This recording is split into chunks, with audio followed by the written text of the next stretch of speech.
ቪዲዮን ከመጀመራችሁ በፊት ቻናላችንን ማገዝ የምትፈልጉ ሰዎች ይህን ቪዲዮ ላይክ በማድረግ እንድትተባበሩ በአክብሮት እንጠይቃለን።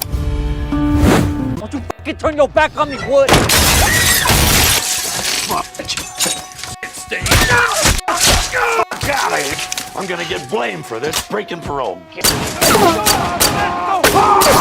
ፊልሙ የሚጀምረው ሊዲያ የተባለች አንዲት ወጣት ሴት ከሱቅ በርካታ የጥይት ሳጥኖች ስትገዛ ነው። ከውጭ ጆና ከተባለው የወንድ ጓደኛዋና ከጥቂት የሱ ጓደኞች ጋር መኪና ውስጥ ትገባለች። ወደ ተከራየው ቤት እያመሩ ሳለ ሰዎቹ ጥይቶቹን ወደ ሽጉጣቸው ይከታሉ።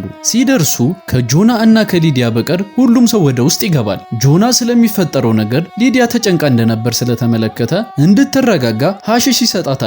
ከዚያም ልጆች በሚጫወቱበት በጀርባው አጥር ግቢ እንድትጠብቅ ይነግራታል። ሊዲያ ልጆቹን እየጠበቀች እያለ በድንገት ከቤት ውስጥ የጥይት ድምጽ ትሰማለች። ወደ ውስጥ ስትገባ አንድ የሞተ ሰው ወለል ላይ ተኝቶ ታገኛለች። በዚህ ጊዜ ጆና የታሰረችውን ሴት ያስፈራራታል። ሰዎቹ ቤቱን ሲፈትሹ እሱ የተሰረቀው ገንዘብ የት እንዳለ እንድትናገር ይጠይቃል። ሊዲያ ሴትዮዋን እንዲመራት ጆናን ተለምኗለች። ነገር ግን እሱ ታማኝነቷን ለማረጋገጥ ሲል ሊዲያ እንድትገላት ያዛታል። ሊዲያ ስታመነታ ጆና ሽጉጡን ወደሷ ደቅኖ የገዛችው ጥይት ወደሷ እንደሚጠቁም፣ ይህ ማለት ቀድሞኑ በወንጀል ውስጥ እጇ እንዳለባት ያሳስባታል። በፍርሃት የተዋጠችው ሴት በድንገት ለማምለጥ ትሞክራለች። ሊዲያ ቃታውን ትሰባለች። ነገር ግን በስህተት ጆናን አንገቱ ላይ ትመታዋለች። እሱ ሲወድቅ ሊዲያ በፍርሃት ተውጣ ከቤቱ ትሮጣለች። የጆና ሰዎች ደግሞ እሱን ለመርዳት ይጣደፋሉ። ከብዙ ማይሎች ርቀት ላይ በቅርቡ በይቅርታ ከእስር ቤት የተፈታው የቀድሞ እስረኛው ጆን በአልኮል ሱሰኞች ማህበር ላይ ታሪኩን ያካፍላል። የሱ ስፖንሰርና የቅርብ ጓደኛው ከርቢ በልደት ቀኑ እንኳን አደረሰ ብሎ በኋላ ቡና እንዲጠጡ ሐሳብ ያቀርባል። ሆኖም ጆን የልደት ቀኑን ማክበር ስለሚጠላ የታቱ ቀጠሮ እንዳለው ይናገራል። ጆን ወደሚኖርበት የመኪና ቤት ተመልሶ አንዲት ሴት ደንበኛውን መነቀስ ይጀምራል። በሂደቱ ወቅት ግድግዳው ላይ የተንጠለጠለውን የሊዲያን የአፋልጉኝ ማስታወቂያ አስተዋለች። ጆን ሊዲያ ልጁ እንደሆነችና እድሜው 14 ዓመት ሳለ ከእናቷ ቤት እንደኮበለለች ያብራራል። በዚያው ዕለት ቆየት ብሎ ጆን በፍርሃት ከተዋጠችው ሊዲያ ያልተጠበቀ የስልክ ጥሪ ደርሷል። በከባድ ችግር ውስጥ እንደሆነችና በተቻለ መጠን ወደ ሩቅ ቦታ ለመሄድ $2000 እንደሚያስፈልጋት ትነግረዋለች። በመጨረሻም ከልጁ ድምጽ በመስማቱ እፎ ያለው ጆን ገንዘቡ እንዳለው ተናግሮ ሳንታ ሞኒካ ውስጥ ለመገናኘት ይስማማል። በዚያች ምሽት ጆን ሊዲያን ይዟት ወደ መኖሪያው ይሄዳል። በጉዞው ወቅት በእጽ ወይም በአልኮል ስካር ውስጥ የነበረች ትመስል ነበር። በመንገድ ላይም ራሷን ስታ ነበር። ተሸክሞ ወደ ውስጥ ካስገባትና አልጋ ላይ ካስተኛት በኋላ ጆን ቦርሷን ይበረብራል። የአልኮል መጠጥ፣ እጽና ጆናን ለመምታት የተጠቀመችበትን ሽጉጥ አገኘ። እሷ በገባችበት ችግር ተጨንቆ ጆን ሽጉጡን ይደብቀዋል። በማግስቱ ጠዋት ሊዲያ የጠፋችበትን ማስታወቂያ ተመልክታ ራሷን አሳልፋ መስጠትና የሽልማቱን ገንዘብ ራሷ መቀበል እንዳለባት በቀልድ ተናገረች። ጆን ነገሩ እንደዛ እንደማይሰራ ከነገራት በኋላ ምን አይነት ችግር ውስጥ እንደገባች ይጠይቃታል። ሊዲያ ሙሉን ታሪክ ልትነግረው ፈቃደኛ አልሆነችም። የወንድ ጓደኛዋ አንገቱ ላይ ተመቶ አሁን መሞቱን ብቻ ተናገረች። እሱ ትልልቅ ተጽዕኖ ፈጣሪ የሆኑ ግንኙነቶች ስለነበሩት አደገኛ ሰዎች እሷን እየፈለጓት እንደሆነ ገለጸችለት። ሊዲያ እዛ የመቆየት ምንም አይነት ፍላጎት አልነበራትም። ጆን ቃል የገባላትን ገንዘብ እንድትሰጠው ጠየቀች። ጆን ከሷ ጋር ስምምነት አደረገ። በሳምንት ጊዜ ውስጥ ገንዘቡን ያገኛል። ነገር ግን እስከዚያው ድረስ ከሱ ጋር መቆየትና ሙሉ በሙሉ ከእጽና ከአልኮል ነፃ መሆን አለባት። ሊዲያን በግዴታ ተስማማች። በዚያች ምሽት ጆን ወደ የሊዲያ እናት ደውሎ ገንዘቡን ለማግኘት እንድታገዘው ጠየቃት። ሆኖም እሷ ወዲያውኑ እምቢ አለች። በማግስቱ ሊዲያን እንደሚያገኟት የሚያስጠነቅቅ የማስፈራሪያ መልእክት ደረሳት።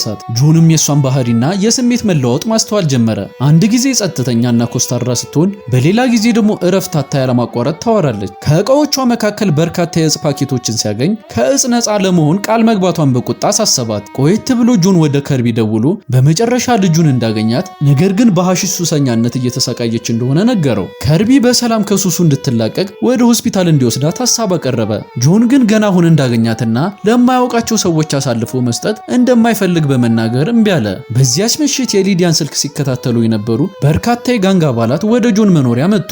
ንቅሳት ለመነቀስ የመጡ ደንበኞች መስለው ቀረቡ። ነገር ግን ጆን ስራ መዝጋቱን ነገራቸው። ሊዲያ አደጋውን በመረዳት ከመስኮት በስጋት ትከታተል ነበር። ጆን ሰዎቹ እንዲሄዱ አዞ የትሬለሩን በር ዘጋው። ከጥቂት ደቂቃዎች በኋላ በርካታ ጥይቶች በመስኮቶቹ ጥሰው ገቡ። ሊዲያ ወደ መሬቱ ተደፋች። ጆን ደግሞ ሁኔታው ለእስር መልቀቂያው ጥሩ ሆኖ እንደማይታይ አሽሟጠጠ። ቀደም ሲል የደበቀውን ሽጉጥ አነሳ። ከተኳሾቹ አንደኛው በተሰበረው መስኮት እጁን ሲያስገባ ጆን በቢላዋ በእጁ ላይ ሰካበት። ከዚያም ማንንም ሰው ላለመግደል አስቦ በርካታ የማስጠንቀቂያ ተኩሶችን ወደ መሬት ተኮሰ። ቡድኑ የባሰ ከባድ ተኩስ በመክፈቱ ጆንና ሊዲያ ለመሸሸግ ተገደዱ። የቡድኑ መሪ ኤስዩቪ መኪናውን በቀጥታ ወደ ትሬለሩ በመንዳት ወደ ጎን ገለበጠው። የሁከቱን ድምጽ የሰሙት ከርቢና በርካታ ታጣቂ የትሬለር መናፈሻ ነዋሪዎች ሹትጋናቸውን ይዘው ደረሱ። ፍርሃት የነገሰበት ፍጥጫ ተከተለ። በሰውም ሆነ በመሳሪያ ቁጥር እንደተበለጡ የተረዱት የቡድኑ አባላት ተመልሰው እንደሚመጡ በመዛት ለማፈግፈግ ተገደዱ። ጆንና ሊዲያ ከተሰባበረው ትሬለር ውስጥ ተሰበው ወጡ። የፖሊስ ሳይረን ድምጽ ሲቃረብ ይሰማ ነበር። ነገር ግን ጆን እዚያው ከቆዩ እሱም ሆነ ሊዲያ እንደሚታሰሩ ያውቅ ነበር። ከርቢ እዛው ቆይተው ለፖሊስ ሁሉንም ነገር እንዲያስረዱ ቢገፋፋውም ጆን ከልጁ ጋር አመለጠ። በማግስቱ ጆን ጥቃት አድራሾቹን በንቅሳታቸው እንደለያቸው ለሊዲያ ነገራት። እንዲሁም እንደዚህ ካሉ ሰዎች ጋር እንዴት ልትገናኝ እንደቻለች እንድትናገር ጠየቃት። ሊዲያም በመጨረሻ ሰዎቹ ለፍቅረኛዋ ለጆና ይሰሩ እንደነበር ይፋ አደረገች። ጆና የቤቱን ተከራዮች በእጽ የተገኘን ገንዘብ በግድግዳ ውስጥ እንዲደብቁ ይከፍላቸው እንደነበር ገለጸች። ሆኖም በኋላ ላይ የተወሰነ ገንዘብ ሰርቃቸዋል ሲል አስፈራራቸው። ጆና እና ሰዎቹ የጠፋውን ገንዘብ ለማስመለስና እዚህ ያሉትን ሰዎች በሙሉ ለመግደል ወደ ቤቱ ሰብረው ገቡ። ከዚያም ጆና ሊዲያ ሴትዮዋን እንድትገድል እንዴት እንዳስገደዳትና እሷ ደግሞ በስህተት እሱን እንዴት እንደመታችው ለጆን ነገረችው። በዚያች ምሽት ጆን እና ሊዲያ ጥቂት ለማረፍ አንድ ሞቴል ውስጥ ገቡ። ጆን ተኝቶ እንዳለ ሊዲያ ተደብቃ ወጥታ ከሞቴሉ ሰራተኛ ጋር ተነጋገረች። ከዚያም እሷም ሆነች ጆን በፖሊስ እንደሚፈልጉ የሚያስታውቅ የዜና ሪፖርት በቴሌቪዥን ተመለከተች። ሊዲያ ወዲያውኑ ወደ ጆን ደውላ መሄድ እንዳለባቸው አስጠነቀቀችው። ጆን እቃዎቻቸውን ይዞ ወደ አስተናጋጁ ጠረጴዛ ሮጠ። ነገር ግን የፖሊስ መኪና ከውጭ ደርሶ ነበር። ሰራተኛው ሊዲያን ስለወደዳት ሊደበቁበት የሚችሉበትን የሌላ ክፍል ቁልፍ ሰጣቸው። ጆንና ሊዲያ ወደ ውስጥ ገብተው ፖሊሶቹ የመጀመሪያ ክፍላቸውን በር ሲያንኳኩ በመስኮት ተመለከቱ። በድንገት የከባድ ሽጉጥ ድምጽ በሞቴል ውስጥ አስተጋባ። ከፖሊሶቹ አንደኛው ከሁለተኛው ፎቅ አጥር ላይ ወደ ኋላ ተወረወረ። ጆንና ሊዲያ ወደ ውጭ በመሮጥ በቆመ መኪና ለማምለጥ ሞከሩ። ብዙ ንቅሳት ያለው አንድ ነፍሰ ገዳይ ከአንዱ ክፍል ወጣ። ጆን መኪናውን ያለ ቁልፍ ለማስነሳት ሲሞክር ነፍሰ ገዳዩ አይቷቸው ለመተኮስ ተዘጋጀ። ሌላ የፖሊስ መኮንን ደረሰ። ነገር ግን ነፍሰ ገዳዩ ያለምንም ማመንታት ገደለው። ጆን በመጨረሻ ሞተሩን አስነስቶ ከነፍሰ ገዳዩ ጥይት አምልጦ በጥድፊያ ነዳ። የሰውየውን ንቅሳት ከተመለከተ በኋላ ጆን እሱ የሜክሲኮ ካርቴል ነፍሰ ገዳይ እንደሆነ የፖሊስ መኮንኖችን፣ ዳኞችንና በካርቴሉ መንገድ ላይ የሚቆሙ ማንኛውንም ሰዎች በመግደል ልምድ ያለው ሰው መሆኑን ተረዳ። በማግስቱ ጆን እና ሊዲያ አንድ መጠጥ ቤት ላይ አረፉ። ጆን ባርቴንደሩን ፕሪቸር ስለሚባለው የድሮ ወዳጁ ይጠይቀዋል። ነገር ግን ሰውየው ምንም መረጃ ለመስጠት ፈቃደኛ አልነበረም። ጆን ለከርቢ ለመደወል የህዝብ ስልክ በመጠቀም ፕሪቸርን ሊፈልገው እንደሆነ ይነግረዋል። በእንዲህ እንዳለ ሊዲያ ጠረጴዛው ላይ ተቀምጣ ከአስተናጋጁና ከበርካታ ደንበኞች ጋር ዘና ብላ ታወራለች። ጆን በመጨረሻም እሷን ጎትቶ ያወጣታል። ነገር ግን ሊዲያ እሱ ወደ ቤቱ መመለስ እንዳለበት ትነግሯለች። የግድያ ማሰሪያ ትዕዛዙ በእሷ ላይ ብቻ እንደሆነ ገልጻ ድንበሩን ብቻዋን ለማቋረጥ እንዳቀረች ትናገራለች። ጆን ሌላ ግድ የለሽ ውሳኔ እንዳትወስን በመስጋት እንድትሄድ ፈቃደኛ አይሆንም። ጆን አስተናጋጁ የፕሪቸርን አድራሻ ባለመናገሩ ተበሳጭቶ ነበር። ሊዲያ ግን አስተናጋጁን ጠይቀው አድራሻውን ማግኘት እንደቻለች በመግለጽ አድራሻው የተጻፈበትን ወረቀት ታወጣለች። በጥበቧ የተደነቀው ጆን እድሜው 15 ከሆነበት ጊዜ ጀምሮ እንደዚህ ተደስቶ እንደማያውቅ አመነ። ወደ ፕሪቸር ቦታ ተጓዙ። ፕሪቸር ቀደም ሲል ለጆን እንደ አባት ነበረ። እንዲሁም ጆን ቀደም ሲል ፕሪቸር የፈጸመውን ወንጀል እሱ እንደሰራው በማስመሰል ለዓመታት እስር ቤት እንዲያሳልፍ እንዳደረገው ይገለጣል። ጆን አሁን የሱ የነበሩትን ገንዘብና ሞተር ሳይክል እንዲመልስለት ፕሪቸርን ይጠይቀዋል። በማግስቱ ጧት የፕሪቸር ሚስት ሼሪስ ሽጉጥ ደቅናባቸው ጆንና ሊዲያን ታነቃቸዋለች። ፕሪቸር በፋይናንስ ችግር ውስጥ ስለወደቀ ሊዲያን ለባለስልጣናት አሰልፎ በመስጠት $30,000 ሽልማቱን ለመቀበል ማቀዱን ይገልጻል። በተጨማሪም ጆንና ፕሪቸር በቪየትናም ጦርነት ወቅት አብሮ እንዳገለገሉ ይገለጣል። ክርክራቸው በፍጥነት ይግላል። ሼሪስ ትኩረቷ ሲበተን ጆን መሳሪያውን ያስጥላታል፣ አንስቶም ይጥላታል። ከዚያም ፕሪቸርን በሽጉጥ ያስጨንቀዋል። ሆኖም የቀድሞ መካሪው ምን ያህል ድሃና አሳዛኝ እንደሆነ ከተመለከተ በኋላ ጆን ሊገለው አይጨክንም። ይልቁንም ሞተር ሳይክሉን ወስዶ ከሊዲያ ጋር ይወጣል። በአውራ ጎዳናው ላይ እየነዱ ሳለ በሞተር ሳይክል የተሳፈሩት ሁለት ነፍሰ ገዳዮች ከጀርባቸው ተኩስ ይከፍታሉ።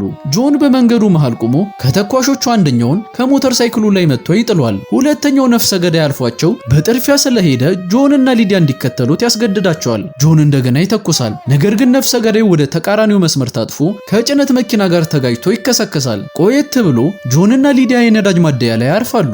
እዚያም ጆን ገጽታውን ለመቀየር በመታጠቢያ ቤት ውስጥ ፂሙን ይላጫል። ከዚያም ሊዲያ ጸጉሯን ቢጫ በመቀባት ወደሚያርፉበት ሌላ ሞቴል ተደብቀው ይሄዳሉ። ከዚያ በኋላ ጆን እስር ቤት የሚገኙን ሽማግሌ ወዳጁን አርቱሮን ይጎበኘዋል። በእንዲህ እንዳለ ከርቢ ወደ ሊዲያ ደውሎ ጆንን ቀደም ሲል እንዳገኘው ይነግራታል። ጆን እስኪመለስ ድረስ ህዝብ በሚበዛበትና በተጨናነቀ ቦታ እንድትቆይ ይመክራታል። በጉብኝቱ ወቅት አርቱሮ ለጆን እንደነገረው ጆና የካርቴሉ መሪ ኤል ፔድሪኖ የወንድም ልጅ እንደሆነ ይነግረዋል። ሆኖም ካርቴሉ ጆናን አይወደውም፣ ምክንያቱም እሱ ግዴለሽ በመሆኑ ከመጠን በላይ ትኩረት ስለሚስብና በቤተሰቡ ላይ ደጋግሞ ችግር ስለሚፈጠር ነበር። በተጨማሪም አርቱሮ ጆና ከካርቴሉ ገንዘብ ማስቀመጫ ቤቶች በሚሊዮን የሚቆጠር ዶላር ሲሰርቅ እንደነበር ይፋ ያደርጋል።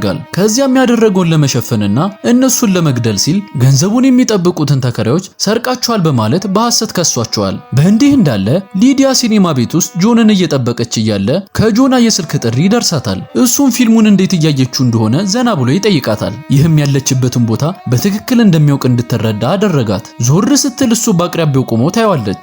ጆና ከፍተኛ ቀዶ ሕክምና ከተደረገለት በኋላ አንገቱ ላይ ከደረሰበት የጥይት አደጋ በህይወት መትረፉን ይነግራታል። ሊዲያ እሱን በመምታቷ ይቅርታ ተጠይቋለች። ከዚያም በደመ ነፍስ ወደ ፓርኪንጉ ትሮጣለች። ነገር ግን ከጆና ሰዎች አንደኛው ይዟት ይመታታል። ራሷንም ትስታለች። ከእስር ቤቱ ውጪ ጆን ወደ ሊዲያ ደጋግሞ ለመደወል ቢሞክርም ልታነሳለት አልቻለችም። ከዚያም ወደ ከርቢ ስልክ ይደውላል። ነገር ግን ስልኩን ያነሳው ጆና ነበር። ጆና ሊዲያን እንደያዟት ይናገራል። ከዚያም በጽኑ የተደበደበውን ከርቢ መስመር ላይ ያናግረዋል። ከርቢ እሷን መጠበቅ ባለመቻሉ ይቅርታ ሳይጠይቅ በፊት ከጆና ሰዎች አንደኛው በርካታ ጥይቶችን ተኩሶ ይገለዋል። የቅርብ ወዳጁ በመገደሉ በቁጣ የተሞላው ጆን ከካርቴሉ ስለሰረቀው ገንዘብ ሁሉንም ነገር እንደሚያውቅ ለጆና ይነግረዋል። ሊዲያን እንዲያት ካልፈቀደለት በቀር ጆና ለራሱ በሚሊዮን የሚቆጠር ዶላር ሲሰርቅ እንደነበር ለኤል ፔድሪኖ እንደሚናገር ያስፈራራዋል። ሌላ አማራጭ ያጣው ጆና ስብሰባ ለማመቻቸት ይስማማል። ጆን ወደ ፕሪቸር ቦታ ተመልሶ በርካታ የእጅ ቦምቦችንና የሜዳ ፈንጂ ሰብስቦ ቦርሳ ውስጥ ይከታቸዋል። ፕሪቸር ሽጉጥ ይዞ ሲወጣ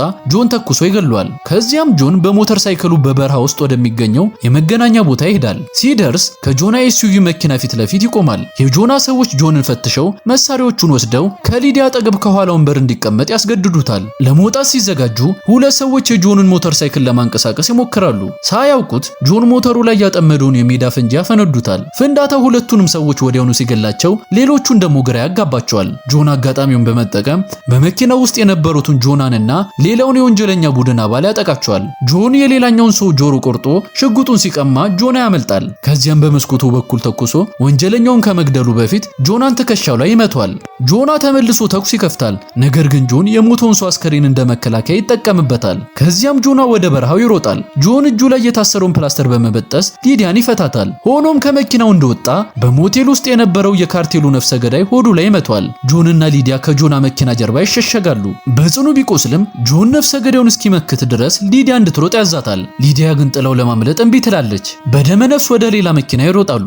ጆን ተኩስ በመመለስ ነፍሰ ገዳዩን ለማቁሰል ቢችልም ሰውየው መተኮሱን ይቀጥላል። ጆን ሊዲያን እንዳትገደል ገፍትሯት፣ እሱ ግን እንደገና ተመቶ ወደ መሬት ይወድቃል። ሊዲያ በፍጥነት መኪናውን ከሷ አጠገብ በመንዳት ከተኩሱ ትከላከልለታለች። ነፍሰ ገዳዩ ቀስ እያለ ሲቀርብ እሷ ወደ ጆን ሮጣ እቅፍ አድርጋ ትይዟለች።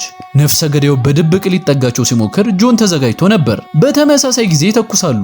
ጆን ነፍሰ ገዳዩን ራሱ ላይ ይመቷል። ነገር ግን እሱም ለሞት የሚዳርግ ቁስል ይደርስበታል። በቁጣ የተሞላው ጆን በነፍሰ ገዳዩ አስከሬን ላይ እንደገና ይተኩሳል። ብዙ ጊዜ እንዳልቀረው ያወቀው ጆ ሊዲያን ተመልክቶ ቢጫ ጸጉሯ እንደሚያምርባት ይነግራታል። ምንም ነገር ሰጥቷት ስለማያውቅና የሚገባትን አባት መሆን ባለመቻሉ ይቅርታ ይጠይቃታል። ጆን እንደሚወዳት ሲነግራት ሊዲያ እቅፍ አድርጋ ትይዟለች። ከጥቂት ደቂቃዎች በኋላ በእቅፏ ውስጥ ሕይወቷ አለፈች። በመጨረሻም ፖሊስ ደርሶ ጆናን ያስሯል። በእስር ቤት አርቱሮና በርካታ ሌሎች እስረኞች ከሷ አጠገብ ይቀመጣሉ። ይህም ካርቴሉን በመክዳቱ በቅርቡ እንደሚቀጣ ያመለክታል። ከአንድ ዓመት በኋላ ሊዲያ በአልኮል ሱሰኞች ማህበር ስብሰባ ላይ በመገኘት ከአልኮልና ከእጽ ነፃ ከሆነች 1 ዓመት እንደሆናት ለቡድኑ ትናገራለች። አባቷን አሁንም በጣም እንደምትናፍቀውና እንቅልፍ እንደሚያስቸግራትም ታምናለች። ነገር ግን ጆን አሁንም ከሰማይ እየጠበቃት እንደሆነ በማመን ራሷን ታጽናናለች።